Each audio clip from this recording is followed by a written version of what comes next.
안녕하십니까. 좌승혜입니다. 다시 뵙게 돼서 반갑습니다. 이번 시간에는 제가 대한민국 경제 헌법 얘기를 좀 하고자 합니다. 경제활동이라는 거, 경제활동을 통해서 경제가 번영하느냐 하지 않느냐 하는 이 문제는 궁극적으로 그 사회가 어떠한 경기 규칙을 가지고 있느냐에 달려 있습니다. 뭐 경기 규칙에 따라서 경기가 재밌을 수도 있고 안 재밌을 수도 있고 뭐 이런 거나 비슷한 거죠. 제가 앞에 강의 중에 세상에는 축구가 두 가지가 있는데 아메리칸 풋볼, 미국의 축구, 미식 축구하고 우리가 이 발로 차는 사카 축구가 있다고 그랬는데 그게 단지 발로 차는 거와 손으로 들고 치는 것의 차이는 그 경기 규칙의 차이 때문인 거죠. 그렇기 때문에 우리나라 사회가 어떠한 경제에 관련된 경기 규칙을 가지고 있느냐에 따라서 경제가 번영하기도 하고 번영하지 않기도 하는 겁니다. 축구 얘기를 했으니까요. 예를 들면 우리가 사카 축구를 좋아한다. 발로 차는 축구를 좋아한다.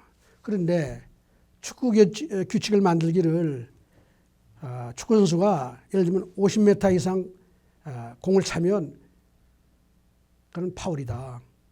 50m 이내로만 공을 차라. 예컨대. 그런 축구 규칙을 만들었다고 그러면 어떻게 될까요? 경기가 재미있을까요? 50m 이상씩 100m, 150m 공을 날리는 선수들은 다 한국을 떠날 거 아니겠어요? 결과적으로 대한민국에는 그저 안진뱅이 축구만 하는 것이죠.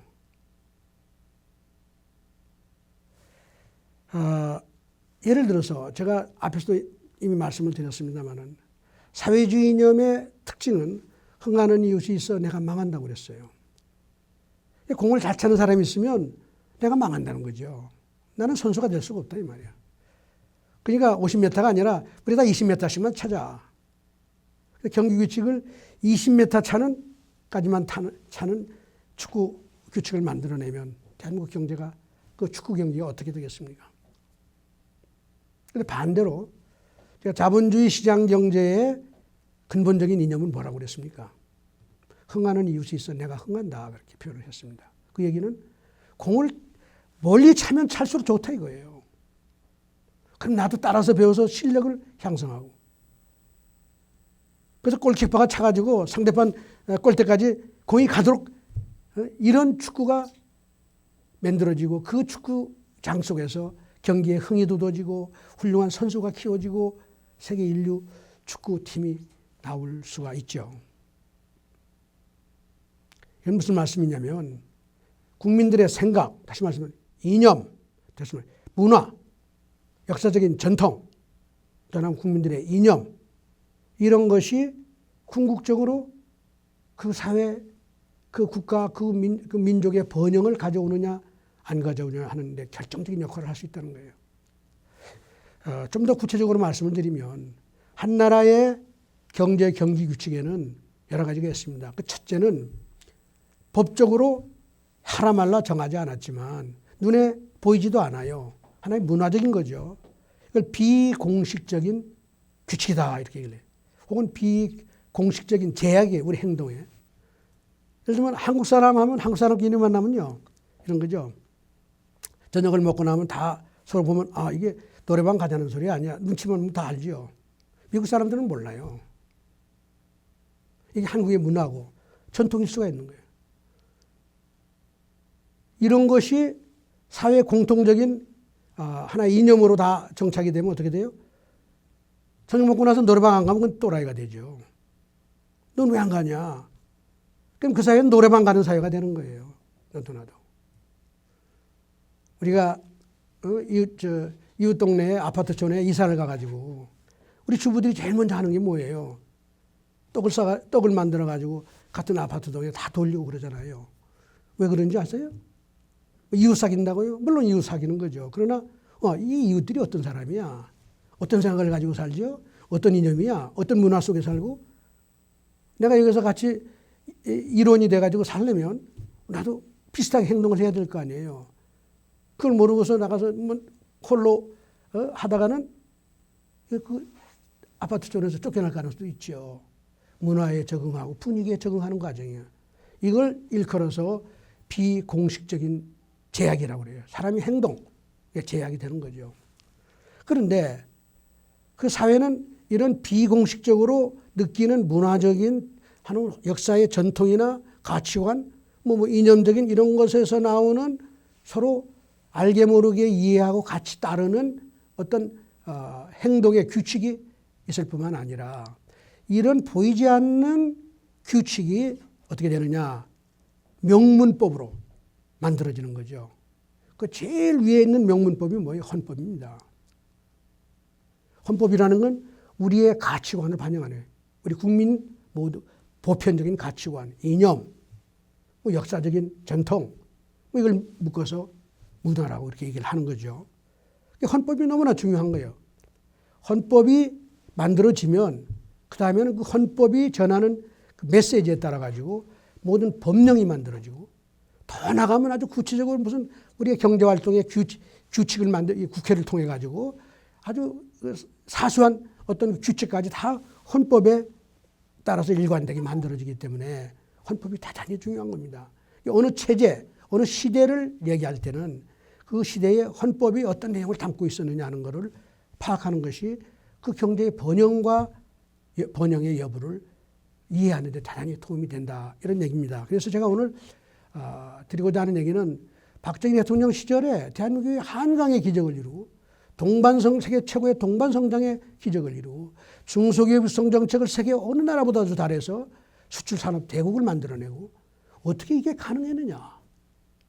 인류 역사상 정말 획기적이고 놀라운, 소위 말하자면 예외적인 그 기적을 만들어내는데 이게 경기 규칙이 어떻기 때문에 이게 가능했느냐 하는 얘기를 좀 찾아보고자 해요. 그런 얘기를 좀 나눠보고, 더 나가면 오늘날은 우리가 그렇게 지난 60년 동안 그 한강의 기적, 박정희 대통령 시절을 포함해서 60년 동안 그렇게 애를 써서 선진국이 되겠다고 발버둥을 쳐왔는데 선진국 문턱에서 올라가지는 못하고 성장은 그 0% 가까이 내려가고 분배는 악화되고, 이거 도대체 어디에 원인이 있는 것이냐 좀 더 체계적으로 보기 위해서 저는 오늘 대한민국 경제헌법 얘기를 하고자 합니다. 요즘 그 정치권에서 요즘 조금 잦아들었습니다마는 헌법을 개정해야 된다 하는 논의가 많이 있었고, 특히 그 헌법을 개정하는데 권력 구조를 바꿔야 된다. 다시 말씀드리면 대한민국의 대통령은 제왕적인 대통령이라서 너무 대통령의 힘이 세니까 이거 안 되겠다. 예를 들면 국회하고 좀 권력을 나누자 이런 얘기죠. 그래서 한참 권력 구조에 대한 얘기를 많이 했어요. 그리고 과거에도 보면 헌법 개정 얘기만 나오면 대통령 임기 어떻게 할 거냐. 이게 처음에 관심이고 말이죠. 그래. 그런데 사실은 우리가 먹고 살고 국가가 번영하는 데는 그보다도 더 중요한 경제 헌법이 있습니다. 헌법 안에 경제의 기본 질서를 규정하는 조항들이 있는데 이게 어떻게 되어 있느냐를 이해하고 잘못된 걸 고치는 것이 사실은 더 중요한 것이죠. 제가 드리고자 하는 메시지는 박정희 대통령 시절의 한강의 기적은 경제헌법이 제대로 경제 번영을 가져올 수 있는 방향으로 돼 있었기 때문에 그렇고, 지난 3, 40년 동안 우리가 선진국이 되겠다고 애를 썼지만 오늘날 이렇게 어려워진 이유는 경제헌법의 기본적인 문제점이 있기 때문에 그렇다는 것을 말씀드리고, 만일 우리가 헌법을 개정하고자 한다면 이 문제를 천착해서 제대로 고쳐내는 것이 우리 젊은 청년들이 대학 졸업해서 일자리를 제대로 찾아내고 기업들이 열심히 노력해서 성장하고 수출하고 일자리 만드는 이 일을 잘 만들어내고, 나이들은 어르신네가 은퇴를 하더라도 나이가 되더라도 자기 지혜에 맞게 자기 일자리를 찾아서 생업을 할 수 있는 그런 사회를 만드는 데 결정적으로 중요한 것이지, 권력구조, 정치 권력구조만을 가지고 얘기하는 것은 대단히 짧은 생각이다 하는 얘기를 미리 말씀을 드립니다. 대한민국 헌법의 개정 역사를 보면요, 간단해요. 중간에 여러 번 있었지만 재헌헌법이라고 우리가 해방 이후에 건국하면서 만들어낸 재헌헌법이 있고 그 헌법이 제3공화국 5.16 이후에 새로운 정부가 들어오면서 만들어낸 제3공화국 헌법이 있고요.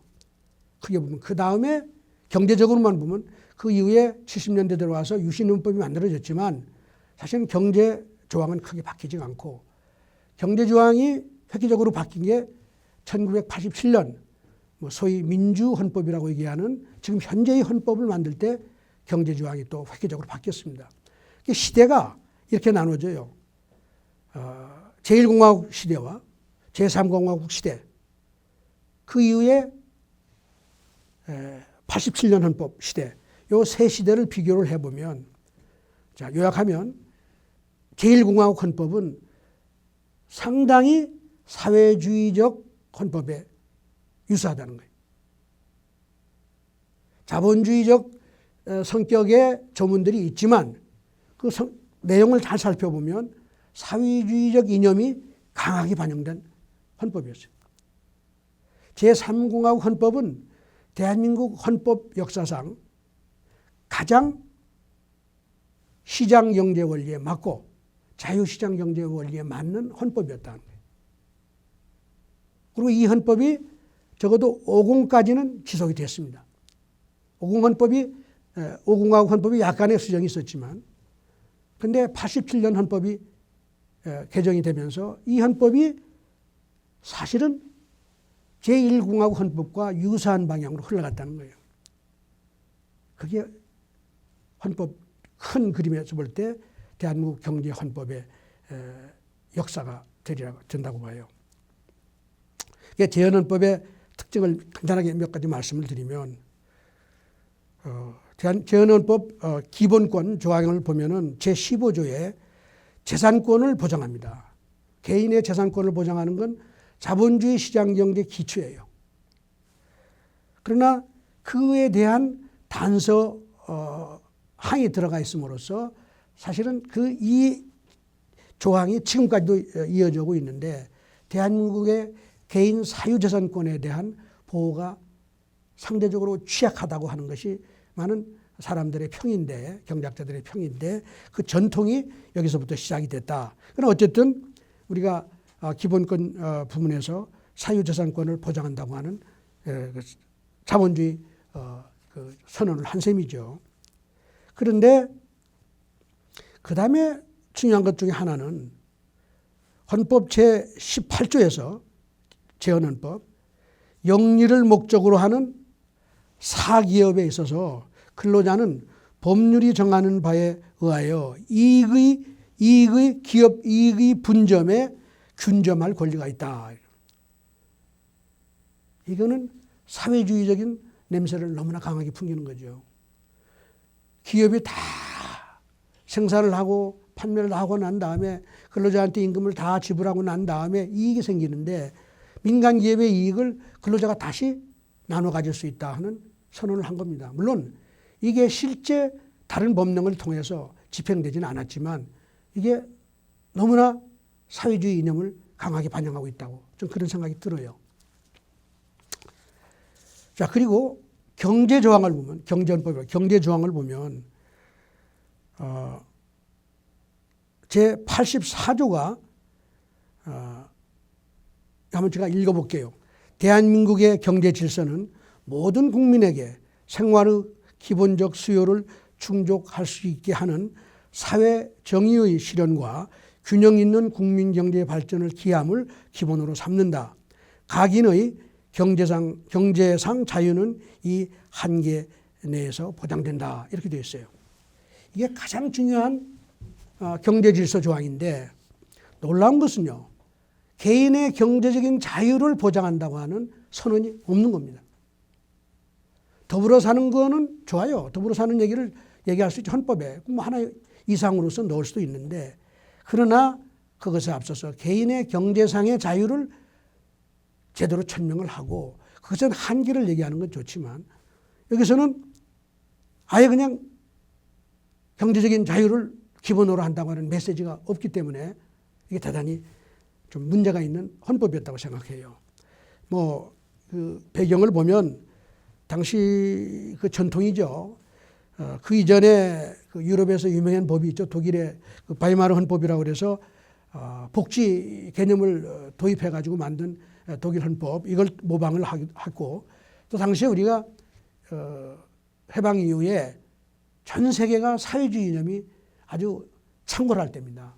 이런 이념을 반영한 사회적 그 조류를 이제 이해를 할 수 있습니다. 그래서 이거를 학계에서는 사회적 시장이 됩니다. 사회주의적인 이념을 가미한 시장 경제 체제를 선언했다, 이렇게 보는 거죠. 그러니까 이 체제가 상당히 모호한 체제였다는 거예요. 제1공화국 헌법이. 경제적 자유에 대한 한계는 있었으나 그 기본권에 대한 천명이 없었다는 거예요. 그러나 더 놀라운 것은요, 재헌헌법 87조를 보면, 제가 한번 읽어볼게요. 중요한 운수, 통신, 금융, 보험, 전기, 수리, 수도, 가스 및 공공성을 가진 기업은 국영 또는 공영으로 한다. 기관 사람은 전부 다 정부 공기업으로 해야 된다. 이것도 대단히 강력한 주장입니다. 시장 경제에 반하는 주장이 상당히 있는 것이죠. 그리고 동시에 여기에 어떤 조항이 들어가느냐면, 대외 무역은 국가의 통제하에 든다. 수출과 수입에 대한 모든 그 행위는 국가의 통제하에 든다는 거예요. 자유무역주의가 아니었다는 거예요. 그러니까 이것만 보면은 재헌헌법은 자유시장 경제 혹은 자본주의 시장 경제 친화적이라기보다는 오히려 사회주의 이념에 더 친화적인 헌법이었다. 그런 경제 조항을 가지고 있었다고 평가를 할 수가 있습니다. 그렇기 때문에 그 당시에 기업 활동이 상대적으로 제약을 받고 진취적이지 못하고 뭐 이런 것들이 다 어떻게 보면 이 헌법과 이 헌법에 따른 다른 그 법령이 다 있지 않겠어요? 수출입에 대한 규제, 허가 이런 게 다 그 이 헌법에 따라서 만들어지고, 개인의 재산권에 대한 보호 문제라든가 이 개인의 경제적인 자유에 대한 인식, 이런 것들이 상당히 제한적이었기 때문에 경제가 활성화될 기회를 갖기가 어려웠다. 물론 제1공화국 시절은 저희가 민주주의도 하고 뭐 이미 말씀을 드렸습니다만 농지개혁도 하고 국민학교서부터 의무교육도 도입하고 여러 가지 좋은 제도를 했지만은 이와같이 했지만은 더 나가면 6.25라고 하는 큰 전란 때문에 경제가 꽃을 못 피게 된 그런 결정적인 이유가 되겠습니다만은 헌법을 봐도 상당히 취약한 면이 있었다는 걸 제가 말씀을 드리고요. 그러면 5.16 이후는 어떻게 됐을까? 5.16 이후 혁명정부는 1년만 정도를 혁명정부가 이제 관리를 했죠. 그런데 이 기간 동안에 엄청나게 많은 규제 완화를 했습니다. 조선조에서부터 시작해서 일제까지 거치면서 만들어진 각종의 경제 규제를 대폭 없애버리고요. 민원을 간소화해서 대민 행정을 일대 수술을 했습니다. 기업 활동이라는 건 사실은 이 대민 행정하고 다 관련이 있지 않습니까? 정부의 행정 규제가 기업 활동을 제약하는 것이고 개인의 경제 활동을 제약하는 것이죠. 그래서 이제 박정희 대통령께서 국가와 혁명과 나라는 책에서 주장하신 것에 의하면 혁명정부는 한 말에서 일제에 걸친 경제 규제 및 행정 규제를 획기적으로 철폐 및 완화했다, 이렇게 주장을 하셔요. 614건의 각종 옛날의 법령을 다 정리하고 372건의 이런 법령을 법률이나 강령, 불용으로 대체, 쓸만한 법은 또 다른 방식으로 좀 합리화를 한 거죠. 그래가지고 2,890여 건의 재법령을 정비하였다, 이렇게 말씀을 하셨고, 그리고 한말 이래 전래되어 온 각종 공문서와 2,927종에 달하는 민원 서류를 간소화하여 대민 행정의 일대 수술을 단행하였다고 이렇게 했습니다. 그러니까 제3공화국 헌법이 만들어지기 전에 이미 그 혁명정부는 혁명 공약을 실천하기 위한 혁명공약의 핵심이 아시잖아요. 부패청산, 경제 번영, 뭐 이런 거죠. 반공은 물론 국세로 내걸고.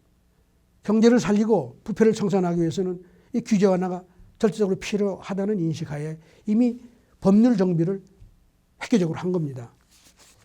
그리고서 1962년 12월 17일에 통과된 제3공화국 헌법을 살펴보면 이거는 이 헌법의 정신이 사실은 오늘날까지도 이어지고 있습니다. 박정희 대통령 시절을 뭐 정부의 관치라든가 강압과 뭐 이런 걸로 해서 경제를 좌지우지하고 통제했다고 그러는데 헌법 그렇지 않아요.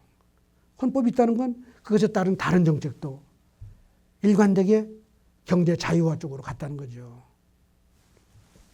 예를 들면 경제의 기본 질서에 대해서 제가 아까 재헌헌법 말씀을 드렸는데 경제 기본 그 질서 조항에 이건 제3공화국 헌법은 111조입니다만 그 첫 번째 조항을 뭐라고 하는지 아세요? 대한민국의 경제 질서는 개인의 경제상의 자유와 창의를 존중함을 기본으로 한다. 이게 개인의 경제적인 자유권을 천명한 거예요. 그런데 제1공화국 헌법은 이게 없습니다. 그래가지고 이 조항이 바로 제1공화국이 가지고 있었던 기본 질서를 제2항으로 가져와서 약간의 보완과 수정을 할 수 있지만 그 전제는 개인의 경제적인 자유를 기본권으로 인정하고 주장한 겁니다. 이건 놀라운 변화입니다. 그리고 제116조에는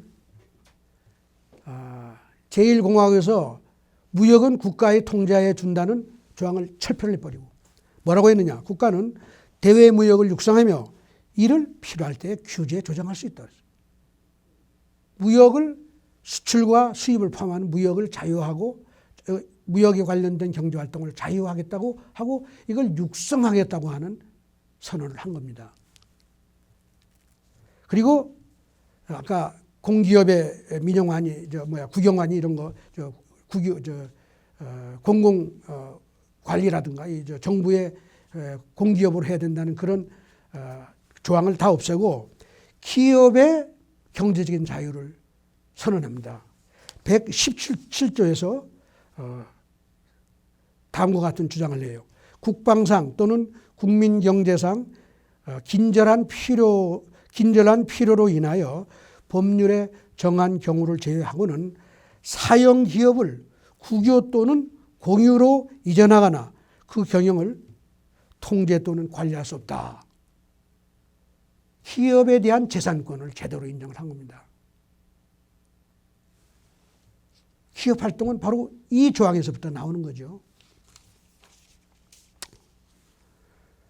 이렇게 보면 저는 제3공화국 헌법이 되어서야 제대로 대한민국이 자본주의 시장 경제의 기틀을 제대로 선언했고 그 바탕 위에서 경제가 번영할 수 있는 틀을 만들었다. 이걸 통해서 모든 하위 법령이 정비가 되고 기업 활동에 대한 자유가 신장되고 개인의 경제 활동에 대한 자유가 신장되면서 물론 박정희 대통령이 추진했던 수출 육성이라든가 이게 다 자유를 신장하는 것이죠. 더 나아가면 제가 지난 시간에 말씀드린 중화공업 육성 정책도 역량 있는 기업이 자기 역량을 극대화해서 발휘할 수 있는 기회를 만들어주는 과정입니다. 중소기업이 잘하면 중견기업이 되고 중견기업이 잘하면 대기업까지 갈 수 있는 길을 만들어주면서 이게 산업화의 성공, 한강의 기적, 세계 최고의 동반 성장의 길을 여는 거다 이렇게 볼 수 있는 겁니다. 그 다음에 유신헌법은 이건 이제 뭐 정치 그 이후에 그 개발년 특히 박정희 대통령 집권 기간 동안의 헌법 개정은 정치 권력 구조 특히 대통령의 임기에 대한 개정이 있었습니다. 그러나 다른 데는 특히 변화가 없었는데 딱 한 가지 제4공화국 유신헌법에서 경제 부문의 경제장에 제120조에 다음과 같은 새로운 조항을 신설을 했습니다. 국가는 농민, 어민의 자조를 기반으로 하는 농어촌 개발을 위하여 계획을 수립하며 지역사회의 균형 있는 발전을 기한다.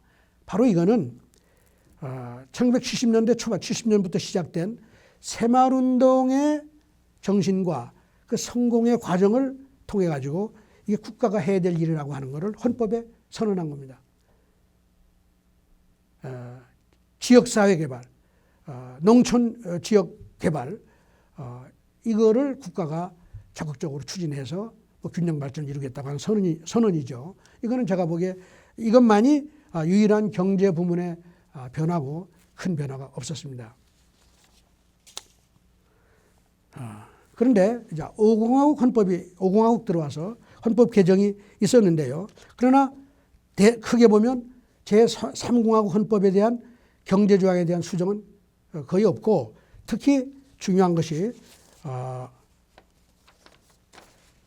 국가는 중소기업이 사업 활동을 보호 육성해야 한다는 조항을 제120조 2항으로 추가를 했습니다. 이게 대단히 흥미로운 변화인데요. 박정희 대통령이 집권했던 기간의 제3공화국 헌법은 중소기업을 기업의 자유를 신장하는 것은 강력히 했고 기업의 성장을 유도하는 일들은 했지만 중소기업의 사업 영역을 특별히 정해서 보호하는 일을 하지 않았습니다. 그렇기 때문에 중소기업이 대기업으로 다 성장을 한 거죠. 그런데 5공화국 헌법이 들어오면서 어떻게 됐냐. 일종의 박정희 시대에 대기업이 생긴 거를 중소기업의 육성에 반대해서 만든 거라고 생각해요. 대기업이 생기고 재벌이 생긴 게 중소기업이 성장했다는 인식을 못하고 박정희 대통령 시절에 그냥 대기업을 일으켜서 만들어서 중소기업에 피해를 줬다 하는 인식이 팽배했고, 이거를 사실은 박정희 대통령의 경제운영 패러다임을 배격하는 논리로 쓴 거예요. 물론 그래서 50 초에 대기업에 대한 규제 정책, 30대 그룹에 대한 규제 정책도 들어왔고, 뭐 성장하면 규제하는 정책이죠. 다른 거 하나도 없죠. 그러면서 동시에 중소기업에 대한 보호 육성을 한다는 헌법 조항이 들어왔는데, 이 조항에 의해서 오늘날까지 이 조항은 지금도 살아 있습니다.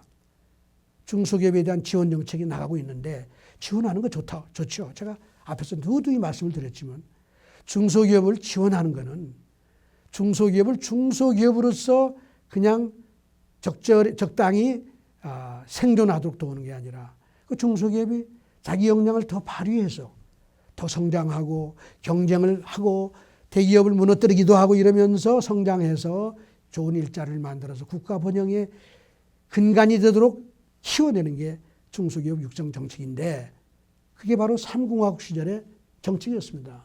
그런데 5공화국 이후의 중소기업 육성 정책이 정반대로 모든 중소기업은 중소기업이기만 하면 자라나 마타나 꽃같이 지원하는 정책으로 변질된 것입니다. 그 이후에 1987년 소위 민주헌법이 이제 만들어졌죠. 정치 민주화를 한다고 그래가지고 권력 구조가 직선제로 이제 바뀌고 이렇게 한 거죠. 그런데 여기에 재미있는 것은 경제장이라고 할 수 있는 부분에서 119조입니다. 지금 현재 헌법의 119조가 제3공화국에서 도입한 제1항을 그냥 받아들이고 거기에 이걸 보완했어요. 대한민국의 경제 질서는 개인과 기업의 경제상의 자유와 창의를 존중함을 기본으로 한다. 그래서 3공화국 헌법에는 개인의 경제상의 자유를 존중함을 목적으로 한다 했는데 여기에 기업을 추가했습니다. 사실은 개인이라고 그러면 기업과 다 같이 경제학적으로는 같은 걸로 볼 수가 있는데 이걸 또 이렇게 보완을 해서 기업의 경제상의 자유를 존중한다 이렇게 선언은 했어요. 그런데 그 제2항이죠. 제1공화국 헌법의 제1항이었던 그 조항이 제3공화국 헌법의 제2항으로 있었는데 그 2항을 119조 2항으로 받아들이면서 거기에 이 조항을 또 확대를 했어요. 어떤 방향으로? 보다 더 사회주의적인 방향으로 했다는 거죠. 사회적 시장 경제를 더 강화하는 방향으로, 말하자면 재헌헌법과 더 가까운 방향으로 갔다고 볼 수 있는 거예요. 제가 읽어볼게요. 국가는 균형 있는 국민 경제의 성장 및 안정과 적정한 소득의 분배를 유지하고 시장의 지배와 경제력이 남용을 방지하며 다 좋습니다. 경제 주체 간의 조화를 통한 경제의 민주화를 위하여 경제에 관한 규제와 조정을 할 수 있다. 여기에 우리가 눈여겨봐야 될 게 경제 민주화라고 하는 조항입니다.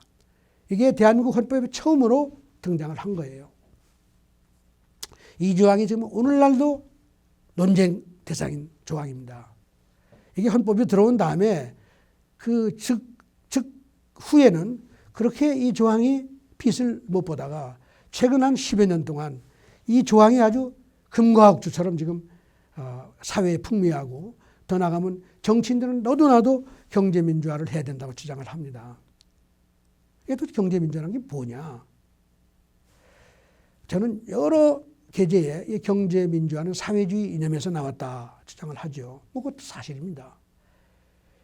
서구 유럽이 1960년대 말에서 70년대 초에 걸쳐서 사회민주주의체로 전환하는 과정이 전부 다 이 경제민주화라고 하는 이념을 가지고 한 겁니다. 경제를 민주화하겠다는 얘기는 뭐냐? 경제는 비민주주의라는 얘기예요. 비민주주의라는 얘기가 뭘까요? 경제, 자본주의 시장 경제라고 하는 이 체제는 경제 불평등을 만들어내기 때문에 이게 모순이다 하는 사고가 깔려 있는 겁니다. 이 모순이라고 하는 얘기를 한 사람은 누구예요? 칼 막스라는 사람이죠. 자본주의 경제는 경제적 평등이 아니라 경제적 불평등을 차등을 만들어내기 때문에 이게 모순이다. 이거를 해결하기 위해서 사회주의 혁명을 하자고 한 것이죠. 그 맥락과 같습니다. 경제를 보다 평등한 경제로 만들겠다. 이렇게 하는 것이죠. 그런데 저는 제가 이 강의 시리즈를 통해서도 말씀을 드린 적이 있습니다만은 경제는 민주화의 대상이 아니에요. 경제는 민주화할 수가 없습니다. 정치는 민주화할 수 있어요. 모든 사람이 1인 1표의 투표권을 가지고 대통령 선거에 참여하고 지도자를 선출하는 다 참여할 수 있어요. 절대적인 평등이죠. 그러나 경제는 그렇게 할 수가 없다. 경제는 뭐냐? 경제는 선택과 차별을, 차등을 만들어내는 장치라고 그랬죠. 바로 이 장치가 경제의 번영을 가져오는 기초라고 그랬다. 이 선택과 차등을 만들어내고 차별, 성과에 따라서 시장에 참여하는 우리 소비자, 모든 사람들이 기업이나 개인을 차등하지 않으면 시장은 움직이지가 않아요. 내가 성과가 좋으나 나쁘나 대접이 마찬가지고 잘하는 기업이나 못하는 기업이 대접이 마찬가지고 개인 또한 그렇고 그러면 어느 누가 경제활동을 열심히 할 인센티브, 유인이 있겠습니까? 이거를 죽이면 경제가 죽는데 바로 사회주의가 망한 이유가 바로 여기에 있는 것이죠. 정치인들이 나서면 경제민주화를 얘기하는 사람들이 평등한 경제를 얘기하죠. 그러나 돌아서면 그 사람들 시장 가면 불평등을 만드는 사람이라고 제가 여러 번 얘기했죠. 표리부동한 거예요. 내가 정말로 평등한 사회주의적이고 민주화된 평등한 경제를 해보고 하겠다고 그러면 자기가 시장에서 선택하는 거를 평등하게 해야 돼요. 차등과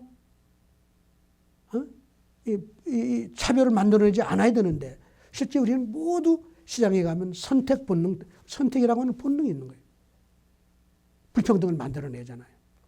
근데 이 불평등이 바로 시장에서 만들어진 불평등이 바로 모두를 열심히 하게 해서 소비자로부터 시장에 참여하는 모든 시장에 참여하는 투표자로부터 선택을 받으려고 애를 쓰게 만들고 그게 경제 발전을 가져오는 힘인데 이걸 다 민주화해서 평등하게 만들겠다 하는 게 경제 민주화입니다. 그런데 특히 한 가지 재미있는 것은 87년 헌법에 이 경제 민주화 조항이라고 그러죠. 이걸 가지고 헌법재판소에서는 이게 이 문제를 가지고 문제 제기를 한 사람들이 많았기 때문에 해석을 이렇게 해요. 제1항이 가지고 있는 문제를 제1항은 뭐예요? 자본주의 시장 경제입니다. 이게 가져오는 부작용을 완화하기 위한 하나의 장치로서 사회적 시장, 사회주의적 시장 경제다 이런 얘기예요. 이렇게 해석을 하고 있습니다. 근데 그 해석은 바로 뭐냐? 1항이라는 것이 모순이다 이런 얘기예요. 기본적으로. 칼 막스가 얘기한 것처럼. 저는 이게 잘못된 해석이라는 거예요. 1항은 너무나 자연스러운 이 세상이 이친 거예요. 우리가 피할 수가 없는 세상이 있지. 하늘은 항상 스스로 돕는 자를 돕고 우리 인간은 모두 다 신상필벌을 올려야 돼서 원리의 선택을 하는 것인데 어떻게 이걸 모순이라고 할 수가 있느냐. 그리고 그것이 가져오는 역동성이 바로 경제의 번영을 가져오는 것인데 어떻게 이거를 모순이라고 할 수가 있겠느냐. 그런데 우리 헌법재판소도 그래서 1항의 문제를 해소하기 위해서 2항을 가져왔다고 주장을 하고 있고 많은 사람이 사회주의 이념에 가까운 방식으로 이걸 해석을 하는데 여기에 흥미로운 것은 이 헌법을 만들 때 헌법 개정 소위의 위원장을 했다는 분이 누구냐. 현경대 의원이라고 전 의원이시죠. 이분이 헌법 소위 위원장을 했습니다.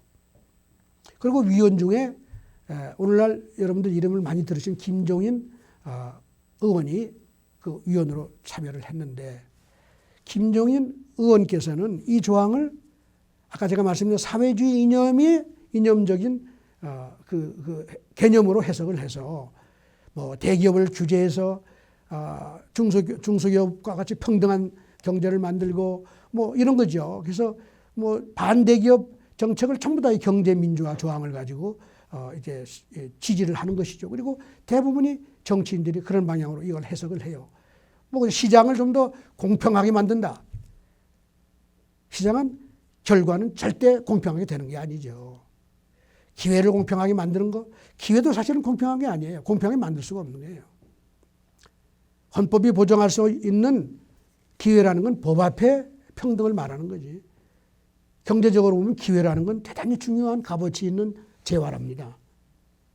내가 훌륭한 기회를 갖는 것은 내 노력에 의해서 되는 것이지 국가나 사회가 나한테 기회를 가져다 준다는 건 이거는 가능한 얘기가 아닌 것이죠. 그러나 많은 사람이 그러니까 결과의 평등이 아니라 기회의 평등을 보장해야 된다는 이름하에 모든 정책을 하지만은 기회는 절대 국가나 사회가 보장할 수가 없는 거예요. 보장할 수 있는 건 헌법이 정하는 법 앞의 평등입니다. 내가 어느 대학에 응모할 그 자격은 있지만 내가 그 대학에 합격할 수 있는 능력, 그 기회를 아무도 보장할 수가 없는 거예요. 노력은 할 수 있어요. 그런데 요즘 많은 사람들이 경제 민주화 조항을 가지고 심지어는 경제적인 기회를 국가가 공평하게 해줘야 된다. 그러니까 모든 학생, 모든 사람이 왜 노력을 하겠어요? 기회가 똑같으면 결과는 똑같아지는 거예요, 사실은. 더 나가면 요즘 결과의 평등까지도 주장하는 사회주의적인 주장이 엄청나게 많이 깔려있단 말이에요. 내 실패가 내 탓이라고 생각하지 않는 사람들은 결과의 평등을 주장하는 사람들인 것이죠. 흥하는 이유 있어 내가 망한다는 주장인 것이고 이거를 일종의 경제민주화라고 하는 이 헌법의 이 조문이 그런 정신을 반영하고 있다고 주장을 하는 거예요. 그게 바로 김종인 의원의 주장인 겁니다. 그런데 현경대라고 하는 분은 이분은 그때 헌법소위 위원장을 했는데 그 이후에 새 헌법인가요? 신헌법이라고 하는 헌법책을 썼어요. 왜냐하면 새로운 민주헌법이 만들어졌으니 이걸 제대로 정리를 해서 그 정신과 배경을 다 정리하고 이걸 국민들이 알고 나중에 후학들이 볼 수 있도록 정리할 필요가 있지 않느냐는 그런 요구에 의해서 이 사람이 그 새 헌법이라는 책을 썼는데 거기서 이 사람은 전혀 다른 주장을 하고 있어요. 경제 주체 간의 조화를 통한 경제 민주화. 이게 뭘 의미하느냐? 이건 경제 민건화를 의미한다 이거예요. 그 당시까지 예를 들면 50까지만 해도 많은 사람들이 어떤 인식을 했냐. 50 동안에도 그렇습니다. 정부의 힘이 너무 세다 이게. 경제 주체라고 국민 경제 안에서 주요 경제 주체를 만약 얘기하라고 그러면 정부가 있고요. 그렇죠? 그다음에 기업이 있습니다. 그리고 근로자가 있는 거예요. 이 3대 주체가 상당히 중요한 핵심 경제 주체인 것이죠. 이 3대 주체 간의 관계를 보면 그동안에 정부가 너무 강력한 힘을 발휘해서 노조 활동도 제약이 되고 근로자들의 권익이 상당히 침해를 받지 않느냐 그런 주장이 있었죠. 사실이었고 일부. 그다음에 기업들도 정부의 관치에서 너무 자유를 누리지 못한다. 그래서 민간 주도 경제라는 얘기도 많이 주장을 하고 민간에서는 했던 것이죠. 이런 정신을 받아들여서 이제 앞으로는 대한민국이 어느 한 주체가 다른 주체를 소위 말하자면 압도하고 이렇게 명령하는 그런 체제가 아니라 정부나 기업이나 기업 부문이나 근로자 부문, 노동 부문이 다 균형되고 서로 조화를 이루어서 가는 경제 민간화를 추구해야 된다고 하는 의미로 이 조항이 만들어졌다는 주장을 하고 있습니다. 아직까지 어느 분이 진정한 의미의 그 배경, 그 헌법 조항, 81년 헌법 경제 조항의 배경을 제대로 이해하고 설명하는지 아직도 모르겠어요. 두 분이 직접 논쟁한 적도 없고 서로 각자 그 주장만 하고 있는 것이에요. 학자들도 약간 좌파 성향의 학자들은 전자 김종인 씨가 주장하는 내용을 또 신봉을 하고, 또 우파 주장하는 사람들은 말하자면 이게 시장경제 안 맞다, 뭐 이렇게 해서 이제 주장을 하는데, 저는 이 문제가 좀 더 학계는 물론이고 당사자들도 포함해가지고 이 문제가 좀 더 정리가 돼야지 좋지 않을까 하는 생각을 하죠. 그래서 이 조항 때문에 우리나라에는 어떤 그 생각이 고착화가 되느냐면, 제1항이죠. 자본주의 시장경제에 따른 불평등, 불균형을 모순이라고 보는 생각이 아주 보편화됐어요. 그리고 이를 교정해야 된다, 이런 주장이 아주 설득력 있게 퍼져나가고, 그리고 헌법재판소도 이 주장을 서포트하고 지지하고 있는 것입니다. 그게 오늘날 자본주의 한국의 경제체제가 잘못됐다고 주장하는 사람들의 논거인 것이죠. 그러나 제1항이 모순이 아니라 그게 우리 삶의 이치고 우리 모두가 그 일을 하고 우리가 그 본능이 그렇기 때문에 이건 해결할 방법이 없다. 그러나 아까 제가 잠깐 언급을 했습니다마는 헌법상에 보장된 법 앞의 평등을 잘 살리고 국민들, 젊은 사람들의 역량을 키우는 교육도 잘 시키고 이래서 기회를 가능하면 평등하게 만드는 그런 노력은 해야겠지만, 국가가 나서가지고 기회를 공평하게 만들어주겠다든가 평등하게 해주겠다는 실현 불가능한 약속은 해서는 안 된다 하는 이런 주장은 거의 먹혀 들어가지가 않고 있는 것이죠. 그래서 요즘은 경제는 민주화의 대상인 것처럼 얘기를 하는데 이거는 대단히 잘못된 생각이다. 인류 역사를 통해서 보면 경제는 언제도 한 번도 민주화의 대상이 돼서는 아니가, 역사를 통해서 보면 경제를 민주화한 사회, 다시 말하면 사회주의 경제를 한 나라는 다 이미 지구상에서 소멸됐죠. 그리고 더 나아가면 서구의 선진국, 사회주의 체제에서 전환한 나라, 이런 나라들이 택하고 있는 사회민주주의가 바로 이 경제의 민주화를 추구하는 정치 체제입니다. 이런 나라들이 오늘 경제가 제대로 되고 있는 나라가 하나도 없다. 이 점을 고민을 한다고 그러면 오늘날 우리가 저성장과 이제 불평등의 심화를 가져오고 있는 이유를 어느 정도 이해를 할 수 있을 것이다. 경제 민주화는 저성장하자는 얘기 하나도 없어요. 성장도 잘하고 경제 결과의 그 분배, 소득의 분배도 보다 균형된 그런 사회를 가져올 수 있다고 하는 이상적인 의미를 표면적으로 그런 의미를 주지만은 실제 이것이 의미하는 바, 제가 얘기한 대로 경제가 민주화의 대상이 아니라고 하는 본질적인 우리의 삶의 특성에서 보면은 일할 의욕, 경제하고자 하는 의지, 기업하고자 하는 의지, 남보다 더 잘하고자 하는 의지, 이런 거를 점점 약화시키고 점점 국민을 정부의 의존적인 사람, 그리고 자기 실패를 사회 탓으로 여기는 사람을 양산함으로써 성장률은 계속 떨어지는 거예요. 경제가 성장할 유인이 없는 것이죠. 동시에 소득 분배는 내가 열심히 노력 안 하는데 정부가 어떻게 모든 사람한테 소득을 충족히 나눠줄 수가 있습니까? 소득 분배가 악화될 수가 밖에 없는 거예요. 개발연대, 한강의 기적을 이뤘던 시절은 모든 사람이 하면 된다는 정신으로 자기 자신의 번영, 경제적인 향상을 위해서 노력하고 그 과정에서 자기가 정말 대단한 부자는 안 된다 하더라도 자기 생업을 통해서 먹고 사는데 지장이 없는 경제적인 조건을 각자가 만들어 나갔기 때문에 그게 궁극적으로 성장은 물론이고 동반성장까지 만들었다고 제가 여러 번 말씀드렸잖아요. 그 정신이 지난 30년 동안 사라졌다. 이게 오늘날 우리가 어려운 이유가 아닌가 저는 그렇게 생각합니다. 그런 관점에서 87년 헌법의 경제조항을 다시 보면요. 이게 아주 국가의 역할을 엄청나게 강화해 놨어요. 국가가 다 죄송합니다. 국민을 먹여 살려야 되고 국가 모든 사람을 다 평등하게 발전하게 성장하게 만들어줘야 되고 국가가 해야 될 일이 너무나 많아요. 사실은 국가의 개입을 더 강화시킨 것이 1987년의 경제 헌법이다. 저는 그렇게 생각을 합니다. 한번 제가 읽어볼까요?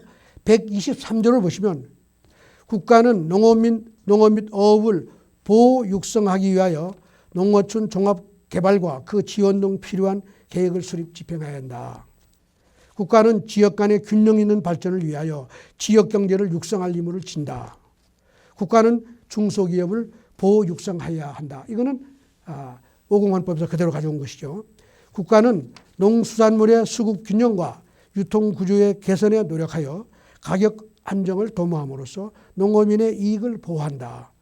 국가는 농어민과 중소기업의 자조 조직을 육성하여야 하며 그 자율적 활동과 발전을 보장한다. 이 마지막 조항은 삼공학서부터 들어온 조항인데요.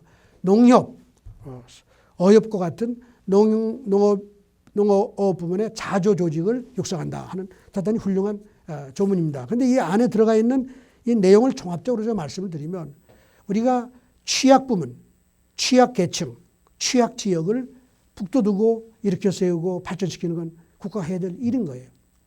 그러나 이거를 그 국민들의 혹은 수혜를 받는 사람들의 그 인센티브 구조를 생각하지 않고 정부가 무작정 돈을 쓰고 균형 발전을 한다고 해서 되지 않는다는 거 제가 이미 누차 말씀을 드렸습니다.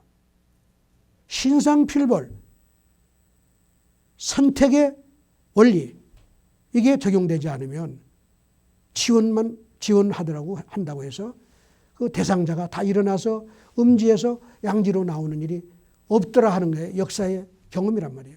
그런데 지금 이 헌법 123조는 그동안에 우리나라 헌법에 있었던 많은 보호, 육성, 지원에 관련된 조항을 모아놨어요.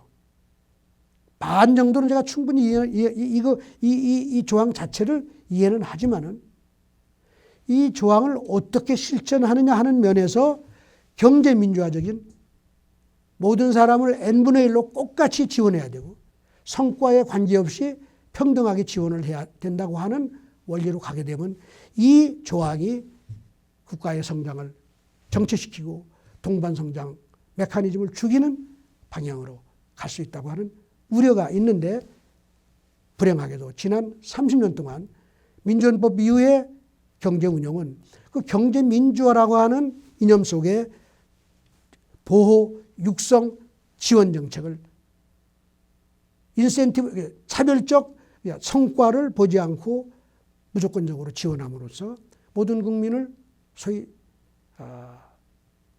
국가에 의존적으로 만들고 국가 탓하고 사회 탓하는 국민으로 만들어내는데 크게 일조하지 않았느냐 생각합니다. 바로 이런 헌법 체제가 만들어낸 각종의 지원 정책과 보호 정책으로 다 연결이 되고 이게 오늘날 대한민국 경제 번영을 약화시키는 그런 경기 규칙으로 작동하고 있다 이렇게 생각을 하는 거죠. 그래서 제가 제일 첫 번째 강의를 할 때 말씀드린 대로 한국이 개발연대 연평균 10% 넘는 성장을 10년 동안 하다가 그 이후에 지속적으로 잠재성장 능력이 떨어져서 오늘날 2, 3%, 거의 1, 2%, 심지어는 분기별로는 0%, 0%까지 가는 저성장 국면과 양극화를 만들어내는 원인이 바로 1987년 경제헌법의 내용에 있다. 저는 그렇게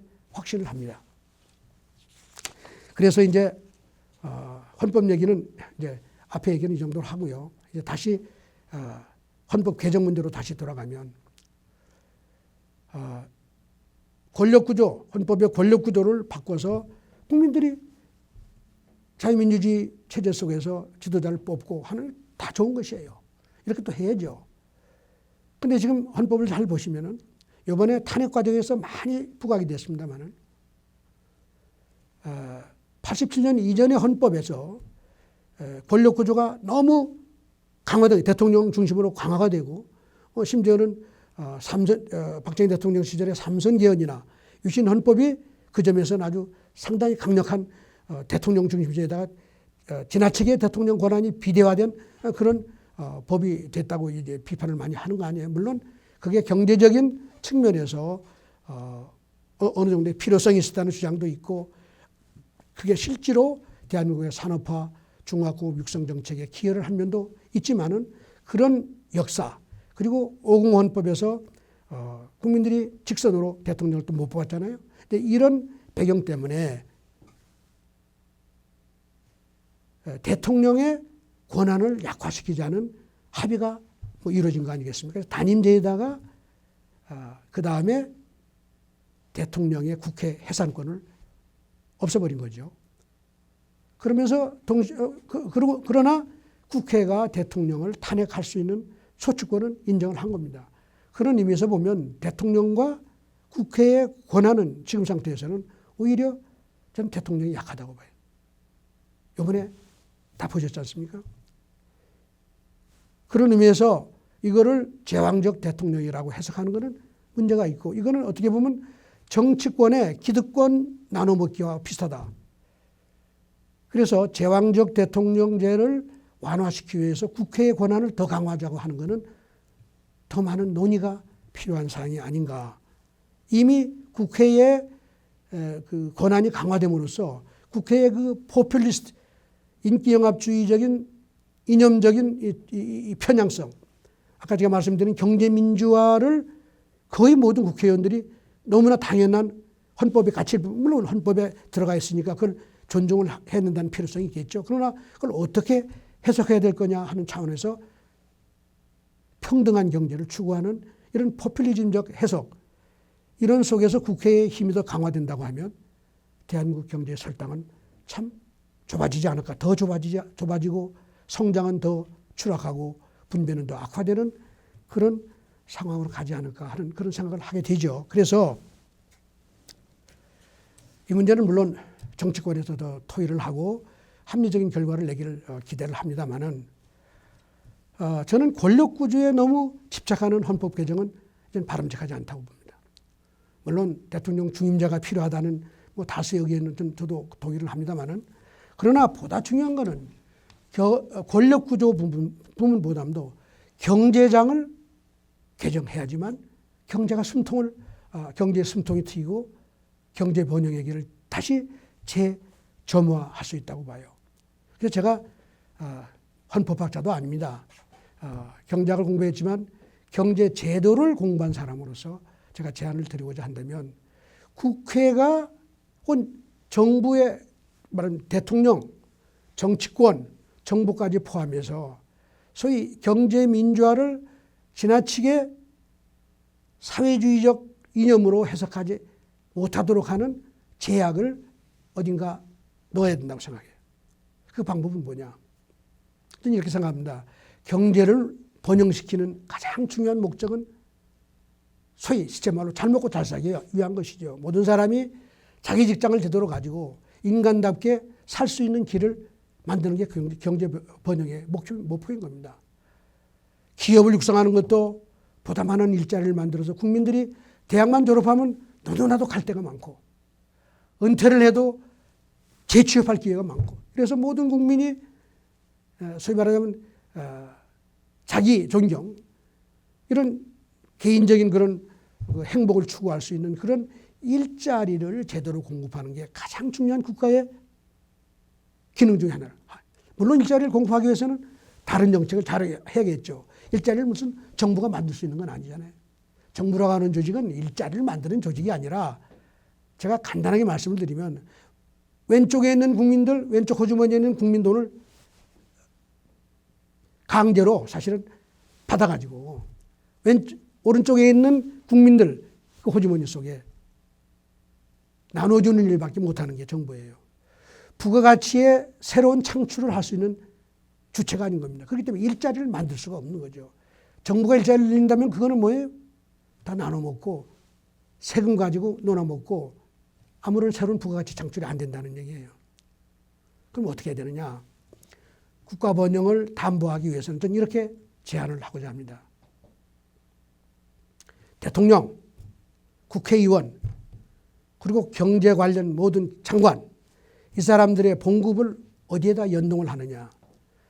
당과도 관계없고 이념과도 관계없고 경제를 운용한 결과가 제일 중요한 게 뭐라고 그랬습니까? 일자리 창출, 그리고 경제의 안정입니다. 이 두 가지의 성과에 따라서 대통령의 봉급과 모든 국회의원들에 대한 보수와 지원을 연동하면, 그리고 장관 연동해서 이 사람들이 자기 임기 동안 경제를 어떻게 잘 운영해서 일자리를 많이 만들고 경제를 안정화시킬 것이냐 하는데 매진하도록 인센티브 구조를 만드는 것이죠. 유인 구조를 만드는 거예요. 이걸 다른 말로 표현하면 정치에도 정부에도 신상필벌의 원리를 적용하자. 노력한 성과에 따라서 대접을 부합하게 하는 이런 제도를 만들어야지 정치권이 엉뚱한 생각을 하고 자기 개인의 영달과 자기 개인의 재선을 위해서 국가 경제를 망가뜨리는 일을 하지 않도록 할 수 있다. 이렇게 봅니다. 그래서 예를 들면 지표를 이렇게 하는 거예요. 매년 1년이 지나고 나면 대한민국의 새로운 일자리 창출 숫자가 쫙 통계적으로 나옵니다. 일자리가 어찌 늘어났고 뭐 어떤 종류의 일자리냐, 일자리의 질은 어떠냐 이런 걸 평가해서 일자리의 창출 결과, 거기에다가 대한민국의 경제 안정이라는 것은 인플레율에 의해서 결정이 되기 때문에 인플레율과 경제 일자리 창출 성과를 종합해서 성과 지표를 만들어 가지고 이 성과 지표에 따라서 국회의원들의 모든 보수, 대통령의 모든 보수, 경제장관들의 보수를 연동해서 매년 결정하도록 하는 이런 시스템을 만들어 놓으면 제가 보기엔 여야 이념 차이 관계없어요. 이제는 이념이 다르더라도 내 복지, 내 성과가 일자리에 달려있기 때문에 일자리 죽이는 일은 안 할 거 아니에요. 근데 물론 일자리를 만드는데 정부의 일자리를 늘려서 하는 것은 감점을 해야 되겠죠. 민간 부문에서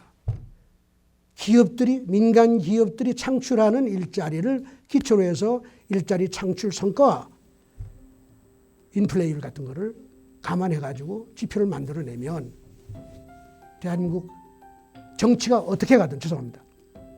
경제가 안정되고 번영의 바탕이 새롭게 만들어지지 않을까 하는 생각을 해서 대통령, 국회의원, 경제장관들의 모든 보수를 경제 운용 성과, 민간 부문의 일자리 창출 성과와 인플레이율을 감안한 지표에 연동하는 헌법 개정을 제가 강력히 주장합니다. 국민 여러분, 한번 생각해 보시기 바랍니다. 경청해 주셔서 감사합니다.